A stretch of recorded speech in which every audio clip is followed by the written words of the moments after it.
I'm Kiwi, And I'm Jared. and we are the two gentlemen coming to you on the stroke of half time. Jared, it's almost end of financial year, mate. Half the year is gone. How are you? What? That's amazing. I'm depressed now. No, where did it go, mate? Where did it go? I don't know. I'm good. Although I bought well, I'll start the story. I've actually I hurt my leg playing basketball, just a little calf sort of strain, not even a strain, more of a knot. And it just won't go away. It just annoys me during the games, and then it hurts for a couple of days after. So I bought one of those. I don't know if you wear those massage guns. Have you Oh, seen them? Yeah. Look, they wouldn't look out of place in an adult store. Put it that way. If you saw them on a shelf, you wouldn't feel it wouldn't look twice. You'd be like, oh yeah, that belongs there. But yeah, it's gun shaped essentially, and it's yeah, just right. supposed to dig into your muscle. But it lasted 12 hours with me. I broke it. I, Oh, I was right. digging. I was digging it in too deep, and I burnt the engine out. So I think I need to go and get something a little bit more, with a little bit more power, maybe a V8 engine or something. Yeah, right. But yeah, so I'm a little bit disappointed. Kmart needs to pick its game up. 12 hours. That wasn't cool. Jeez, Yeah. that's poor. But yeah, my leg feels better now. But yeah. I can't say much for the device. I What was about going to yourself? ask how your leg is. Yeah, Well, yeah, it's not too bad. It's just one of those things, mate. It's just old age, old man injuries, calf injuries. hmm For yourself, how you going? yeah, I'm pretty good. Yeah, look, it's been almost 6 weeks since I had COVID. It's funny, I count them because I try to, wonder, how everyone's going around the world with it, and I just keep an eye on myself and my own recovery. And yeah, look, Yeah, I'm 100%, but I just haven't got back into a routine yet. right. So I've barely done any exercise. I did some push-ups the other day, and I thought, wow, I haven't felt this weak Yeah, since I was a scrawny little kid in primary school. So yeah, it's the mentality that needs the shift, I think. yeah. Well, it is because you hear about all these things with COVID that you got the brain fog. It lingers. Like whilst you might have the symptoms, you try and get back in exercise, you feel weaker. For me, like I think everyone's different, and you can't sort of rest and say, oh well, Joe down the street copped it really bad and couldn't do push-ups, so I won't be able to do push-ups. Like I think it's just a matter of shifting the mentality, and once you have it and you're cleared, you just got to get back into it. Yeah. Some can do it easily, some not so much. It's just just dig deep and get through that first week after you get it, and you should be okay. Yeah, it certainly showed me how easy it is to just get stuck in a situation or identify with a particular moment in time and just go, oh, this is me. And Yeah, it's a real mental thing. Like you can be born poor and think of yourself as a poor person, yeah, and all of a sudden, that shapes all of your thinking for the rest of your life. And I don't think, life isn't static like that, but it just shows that, sometimes it takes, a huge mental shift to go, whoa, hang on, that's not me. What do I want to be? And I'm not a sick yeah, person. I don't have COVID even, I yeah. just haven't got back into the swing of who I really was. So, You're this you're is, recovering COVID. You're yeah, recovering well, COVID. no, I'm fully recovered. So this is a bit of a wake up call for me to do some push-ups, Jared, and some squats. Yeah. Cool. Well, yeah. After we finish this, I expect a few sets done for me, please. Now, this is going to be a real not seamless at all. It's actually quite different subject, but maybe it isn't. I don't know. Mate, I was just thinking, we do things a lot naturally. I guess we just have this ability to be able to sort of, as humans and as animals, we have this ability to be able to just know how to do things or sense things. A lot of it is probably trained at some point in your life that you're not aware of, part of growing, but there is a part that I believe it's, your gut instinct, your instincts or your gut feelings. Like, how do you rely on, are you even aware, first of all, that you're utilizing these feelings or these instincts when it's happening? And do you utilize them regularly? Yeah. I love talking about the gut and gut feelings and instincts and all that sort of stuff, intuition. Yeah. I don't believe I use it enough. And I'm going to put out an assumption that I don't believe most people trust their gut enough. Now, I'm pretty sure I've said it before, but that we have a brain in our gut. So we've got 3 brains. We've got obviously the brain that does our thinking in our head. Our heart has an independent brain, and our gut has a brain as well. So I think all those 3 brains need to be in sync for us to be our optimal person. Now, that sounds a bit, wishy-washy. I know I'm just putting it out there and being honest. That's what I've always thought. But yeah, with the gut, there's a lot that goes into that because we need gut health in order for it to operate properly, don't we? Yeah. Now, if you were drunk and you made some decisions, I'd be like, oh, Jarad, you said that when you were drunk, because your brain was not operating at its optimal efficiency. And we don't say the same thing about the gut, though, do we? No. I don't say, oh, Jarad, you made that decision after, 3 hot dogs.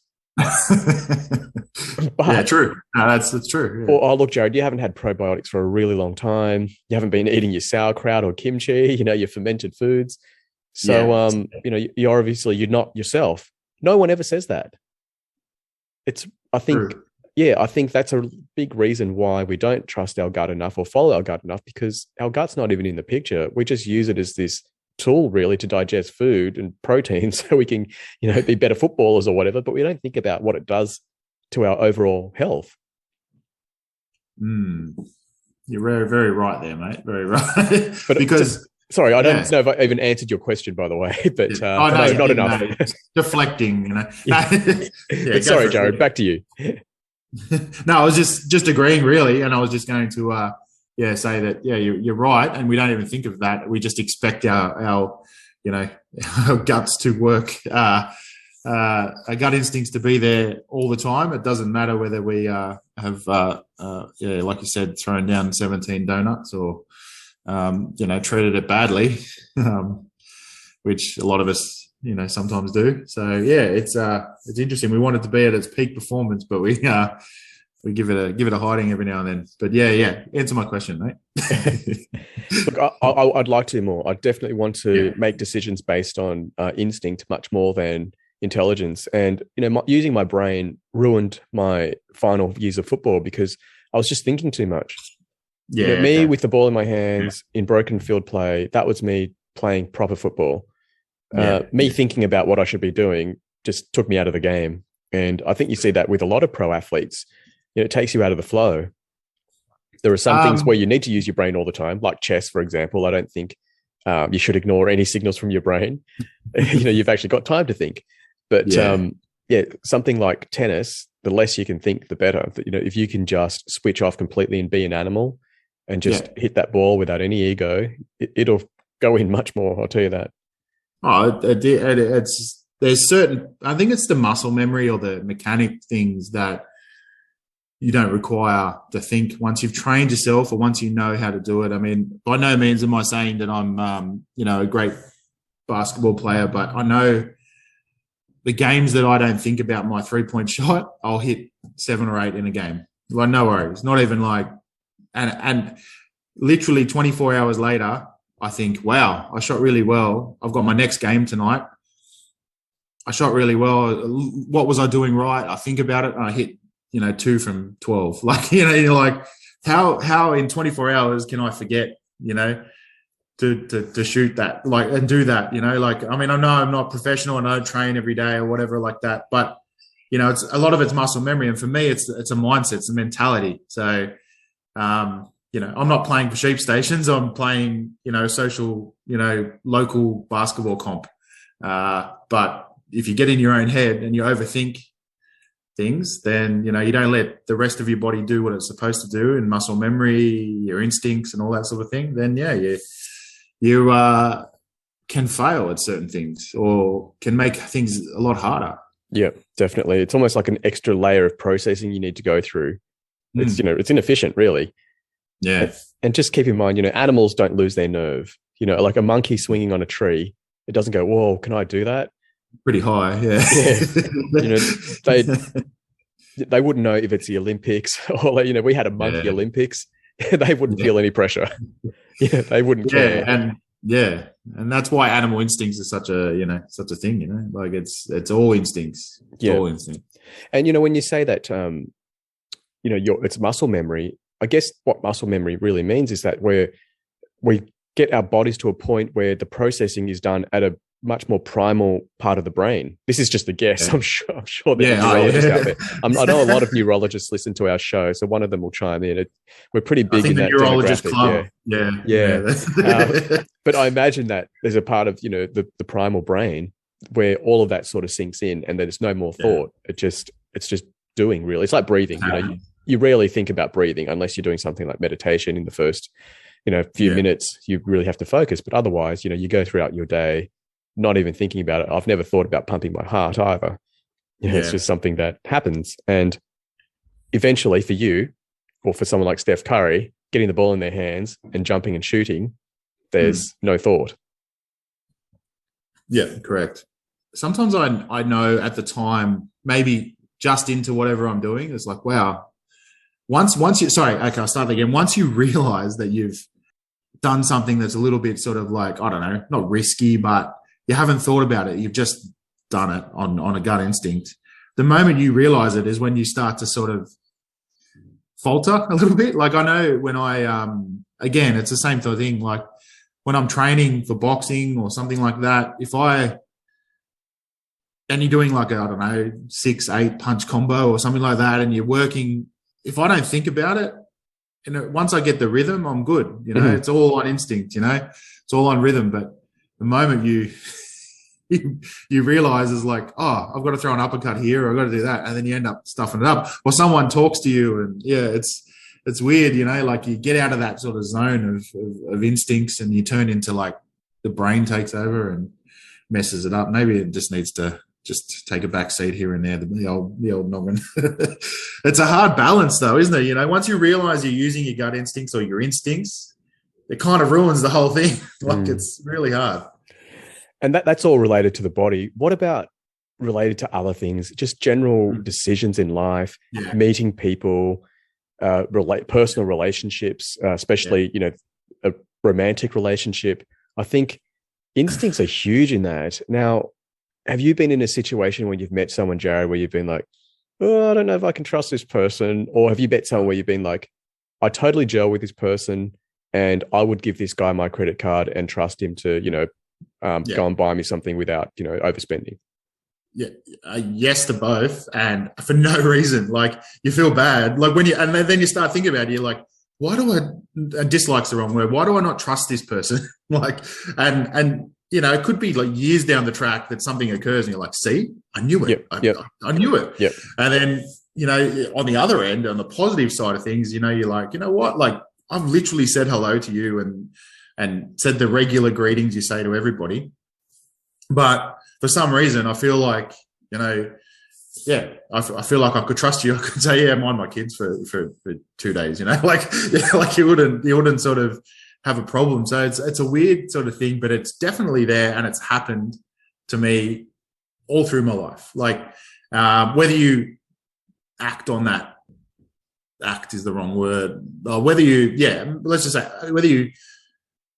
So you say you have somebody that you really gel with, whether you then grab onto that person and go, all right, let's be friends, or let's hang out, or let's do this. That's on you and your mind and how you deal with things. But that initial gut feeling, that initial animal instinct tells you that, there's a connection there. So there's definitely something to it, and vice versa with the issues you have on the other end.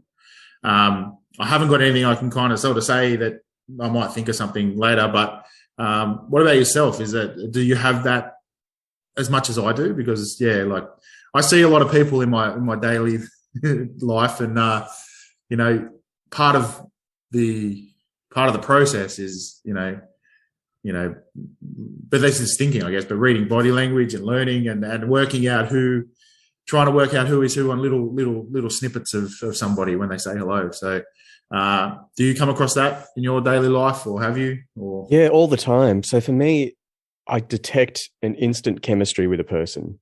Okay. So there are some people I've met who stand out, and it's just as soon as I met them, as soon as we made eye contact, we were friends. Yeah. It was almost like that moment it was already decided that we're friends. And when I look at them over time, it hasn't disappointed me. And so I guess that's my gut. When I say it's chemistry, well, I don't know if it's the brain in your head that detects chemistry, or it's the brain in your heart that's detecting the chemistry, or if it's the brain in your gut detecting chemistry. I don't know. Either way, I felt chemistry with many people, and it just led to really long friendships. And, even though I don't see the people now, I've got really fond feelings for them. And, they wouldn't let me down. And I could, message them and, it'd be like, hey, how you going? And I've got, a lot of feelings for them. So I think, and on the other hand, I've met people where I've been like, oh, I get it. Not that I don't like them, but I definitely get a vibe about them. Yeah. And I do make sure that I don't let myself get too close to them or them get too close to me. Yeah. And I think you and I, look, we're nice people, Jarad. So we don't like offending people. And I can't imagine us turning around saying to someone, oh, look, you have the wrong vibe. We can't be friends. But so that's why you can't let it get to that point. No. So it's just you keep it at that social distance. And this is the original social distance before COVID came around. It's you don't invite someone into your life, or you keep things to a particular topic. Like let's just say you met someone through football, and but you know that they're not your guy. This isn't your people. Well, then you keep it to the professional level. You train with them, you make chat with them, but you don't need to invite them into your life. No, that's a good way of dealing with it, because no one wins when you turn around and meet someone and they be like, hey, or if you're working with somebody and then you just get angry at them for no reason, like they don't know that you have that gut feeling, and look, give yourself permission to trust that gut, and don't go, oh, look, that would be offensive, or oh, I've got to give them a chance. You don't have to. You're not obligated to. And look, there's 24 hours in a day. 8 of them are spent sleeping. 8 of them are spent working. You only have a tiny bit of time. You can't invite every single person over for dinner. So you don't need to give yourself permission and say, oh, look, that's a bit mean. I need to give this person a chance. Well, look, there's a lot of people that you've already got in your life anyway. So, there's only so much you can do. Yeah, it sounds harsh, but just let your gut make the decision on that one, I think.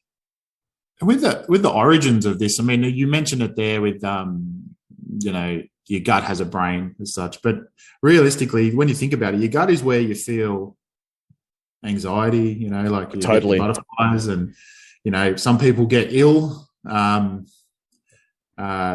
You get your stomach rumbles. All that sort of stuff happens when well, it's not just anxiety; it's everything. It's nerves. Essentially exactly. about whether there's going to be good or bad or whatever.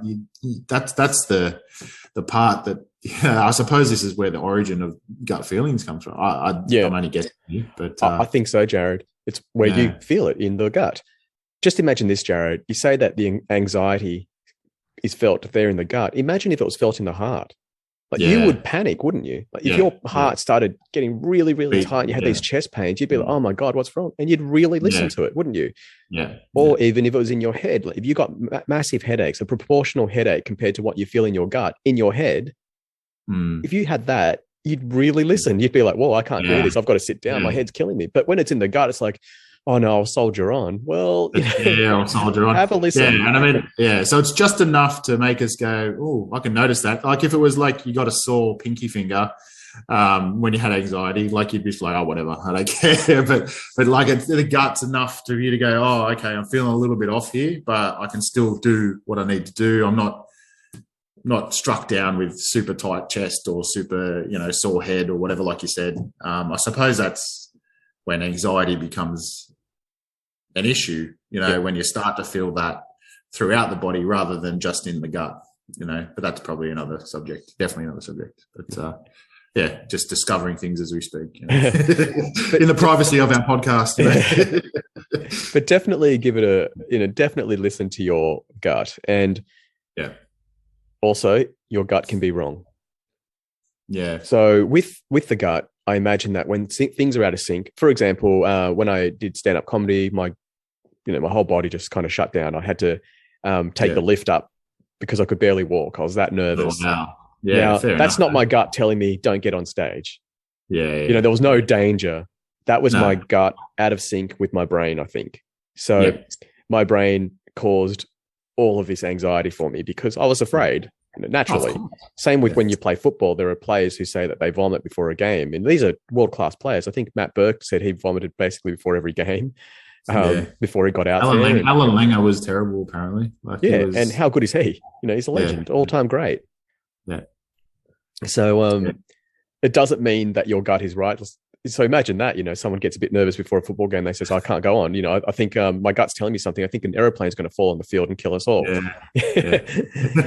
Your gut can be wrong too. And of course we can be wrong about people, but we're not wrong about the chemistry with other people. That's the thing. So you might think this person is an axe murderer. Well, turns out that they're not, but still doesn't mean that you had to gel with them anyway. Yeah. Talking about chemistry with people and gut feelings, like can you get a gut feeling for somebody else? So somebody, loved ones, some of your children, your partners, your parents, people that are close to you, can you sense danger, for lack of better words, sense something are we getting too spiritual there? But can you? Because I'll give me an example, Jarad.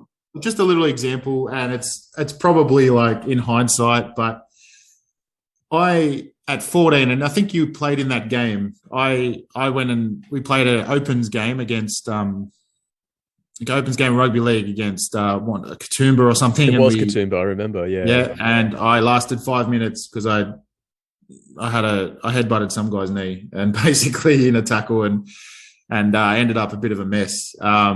I still remember you sitting there on the field with the blood gushing out, Jarad. Yeah. I remember seeing my dad's face in the hospital when he saw it. He almost fainted himself. But so that was he was trying to be strong for me. But I was like, oh, okay, it must be pretty average. But anyway, I remember coming home and I remember my mum saying I had this terrible, terrible feeling that something wasn't going to go right. Now, but that's easy to say when someone comes home with 15 stitches in their head. Mm. But, is that valid? Can that happen? Like, I mean, if she had that feeling, like she didn't know why, but she just had this feeling that something was going to occur today that wasn't great, but I mean, how do you just shut down your entire life? Like, because, I turn around and say to you, Kiwi, I've got this feeling. I don't know. I guess back to the question, can you feel for someone else?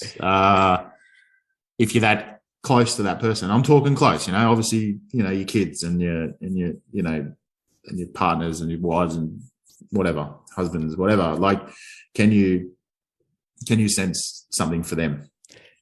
Well, could you even sense that for yourself though? Like, could you know that your head's going to split open when you play a game of football? So I think that answers your question. Yeah. I mean, it's more of a fear, maybe. Yeah. Look, I'm sure I'm sure many mothers would have had a lot of fear about their 14-year-old son playing against, in an open age competition. So, yeah. Look, like I said, it's easy to say, but it just popped in my head, and I was like, I remember her clearly saying that, and I was like, I wonder if, you can sense. I mean, it doesn't make sense because it's your brain, your gut, your instincts, transferring to somebody else. Like, I suppose you can sense the danger. I mean, but if we're connected with these people that you say, like, hey, sometimes we connect with people without even realizing it. Well, then can we feel their anxiety? Maybe. I don't know. I don't know if we can feel it. Story. Maybe a different question. We might be reading their body language because I know when there's something up with someone, if it's a colleague or especially a family member, that's just easy. But, it's that subtle look. There's just something different about them. And you can say, hey, is everything okay? Yeah. And quite often it's just, I just, I've got this exam or whatever. And, it's easy to pick up. So I don't know if that's you feeling anything for them or just really just reading body language. Yeah, maybe. Well, definitely. I think it's that trained stuff I was talking about that we don't realize has been trained into us, but we pick up things through life as we grow that, you can sense that somebody's annoyed or happy or angry or sad And as you get older and more experienced, you can get that, you can pick that up a little bit better if you're in tune, you know? So, yeah. So I suppose maybe I was anxious and mum picked up on it. I want to share a story with you, Jarad. So I was in a relationship with someone and I got the feeling that they were going to dump me, right? No. Just by speaking to them on the phone. Now, of course, that's similar to body language. You know, you can hear tone and that sort of thing. And it was really funny. We were in Melbourne at the time with two of our friends and they were teasing me going, oh, yeah, you got to get dumped, as if, you know, it was a big joke. And when we got back to Sydney, you know, she was there at the airport picking us up and that sort of thing. And but I could feel it, you know, it wasn't there. And of course I got dumped. Oh, wow. And so I was right. And that was just from my gut feeling. Now, we ended up getting back together. Yeah. And then I went overseas and we chatted on the phone and I was asking myself, is everything okay? And I still remember this. I went to my gut and thought, what am I feeling? And I thought, everything's fine. And everything was fine. Right. And the second time she dumped me, which was the final time, I only let someone dump me twice, Jarad. Okay, that's a rule for me. Keep going back for more. I've only been dumped by one person 18 times. And the second time, same thing. You know, I got this feeling and it happened. So again, you know, you can detect things in a relationship. And I think that it's really important that you do act on that. Now, I'm not saying I should have gone running or anything, but it's when you feel something, it's like, hey, we need to talk about this, because I don't know how you could live like that. I couldn't live with an axe hanging over my head in any situation. So in a relationship, I think everything needs to be aired. So yeah, I think that signal in the gut is telling you, you need to confront this. You need to talk about this. So in something simple like going out to play football, it's like, yep, I've got some rational fears here because, you know, you can get hurt. I can drop the ball. Things can go wrong. I can lose this for my country. I can let down my teammates. There's a lot at stake. So if you can rationalize those things and go, okay, so what can I do to overcome that? Well, I can prepare this. I can communicate. I can, you know, write a reminder on my bandage on my arm, which a lot of footballers do in terms of stand-up comedy. All you can do is really prepare, rehearse, you know, get everything right, take your time, bring on a bottle of water or something. So there are steps you can take to alleviate that anxiety. And in a relationship, it's the same thing, or in a friendship, it's the same thing. You know, you get a feeling about something, talk about it. You know, that's the best approach you can take, really. So I know I've gone a bit of a tangent there, but just talking about, you know, having a gut feeling and, well, what does that actually mean? Does it mean that you stop the world from turning, or do you then connect your gut with your brain and go, okay, gut, let's see what we can do about this? Yeah. Well, no, you kind of, you said what I was thinking a little bit better, but how I would try and say it. But yeah, like it's taking action on your gut feeling, but in a positive way rather than just sort of, you know, running or thinking, oh, well, I've got to shut down. I've got to stop. I've got to do this. I've got to warn the world. I've got to, you know, it's like, okay, what am I feeling? It's acknowledging your gut. So that's your brain kicking in going, okay, you're speaking to me. Why is this occurring? And then that's when you can, you know, have your talks before it becomes a big problem or before, you know, whatever you're concerned about happens, you know, and you can take your steps to prepare yourself for that job interview, relationship chat, whatever it may be. Exactly. Someone much wiser than me said to me that depression is a gift. So it's telling you that you need to address something in your life, whether it's, you know, well in the past, whether it's happening now, something's up. It's a signal. So treat it as a gift. Now, that's easy for me to say. I don't suffer from depression, but I was really happy to hear that somebody could make it such a positive. I agree. It's easy for us to say. And it is a positive way of thinking about it. And, you know, if that helps somebody who is having depression, well, that's great. That is great. I mean, I don't know if it's that simple. And I don't have much more to say on it, but I don't know. But I think it's if you can make things positive and if that can help somebody who's going through something, well then, you know, and realize, okay, I've got this for a reason. This is happening to me for a reason. It's not just happening because I'm unlucky. It's happening because it's something is there, something is up.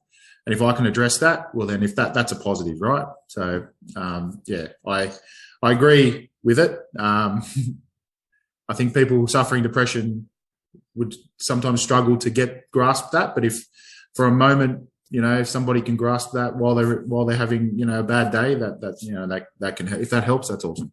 Yeah. Yeah, exactly. Just a little silly example before we finish up. At my work, we have a lot of audits, and everyone hates audits. You don't like auditors coming in, going through all your files, all your documentation, everything, and going, oh, you're not doing this right. But guess what? I love it because it means that I don't have to look for it. Someone else tells me, and they give me a list and say, fix it. And I'm like, great, thanks. Because it's like someone doing my list for me. Imagine someone writing a shopping list for you and doing an audit in your fridge and your pantry going, okay, you don't have any of these items. I'd be like, thanks, mate. You've saved me a lot of trouble. Well, that's what your gut is. It's doing an audit on your life. And if it's telling you something, just listen. And, in the case of performance, like I talked about with rugby or with going on stage, well, it's telling you that, there is a danger. Okay, these are the things that you need to do. It's a risk assessment for you. It's doing your risk assessment, and you can just tick off those things. Okay, what can I do to mitigate this risk? Okay, great. The residual risk is now this. Okay, awesome. And if it's with something like a person or a relationship, it's telling you, hey, there's something you need to talk about, and you know what it is. And even if you don't know what it is, at least you know that you need to look for it.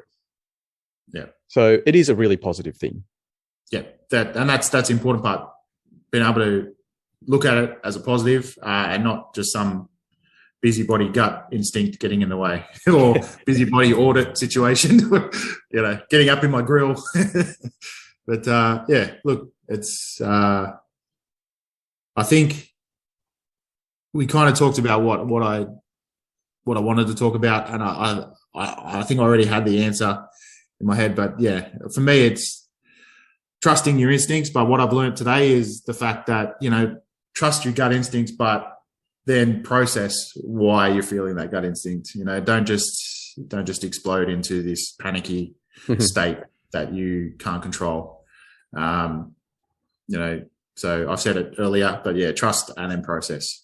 It's really easy to get into that, I guess, loss of control and just letting it spiral out of control for you. So yeah, I guess it's really about marrying up the three brains, and trying to stay in alignment and stay true to yourself. Yep. Agree. All right, Jarad. Thank you so much for your time, everybody, especially you, Jarad. But listeners, thank you for joining us so much. We've had a great time. This season 2, we're planning on having it as long as season 1, but it's kind of run over time a bit. I think we're up to like 30 episodes or something. Season 1 was 27 episodes. So we will be having a season break soon. But before then, we'll let you know, and we'll have a big finale. Sounds good. All right, Jarad. Thanks so much, buddy. Thank you. See you, mate.